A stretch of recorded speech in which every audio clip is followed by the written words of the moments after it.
not, there was a time when it was common practice for adults to tell kids that they sucked at something.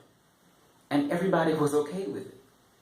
Let's say they weren't that good at sports. So they try out for the team and they would make it. So they either had to try harder or pick another sport. In the case of school, if they weren't smart enough, they didn't know the information to move from 3rd to 4th grade, they were held back so they have another chance to figure it out.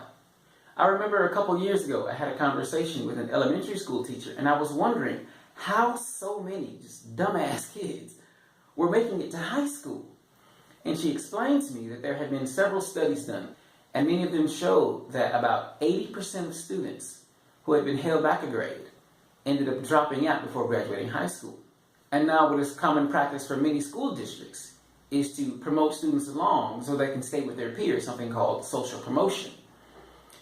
And I let the conversation pass without incident, but in the back of my mind, I'm thinking, just let them fail.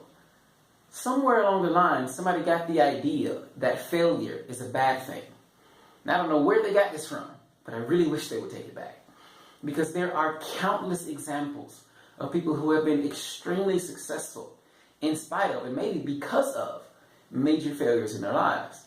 People like Oprah Winfrey, who was told she was not good enough for TV.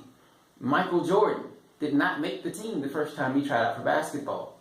And Walt Disney was fired from a newspaper because he didn't have enough imagination. Dr. Seuss, Albert Einstein. And these are people who are exalted as being some of the very best in their field. And on a personal note, I had a full scholarship to study engineering when I was in college. And after 2 years, my GPA dropped just below the 3.0 threshold that I needed to maintain it. And it was the best thing that ever happened to me. Because it forced me to decide who I wanted to be.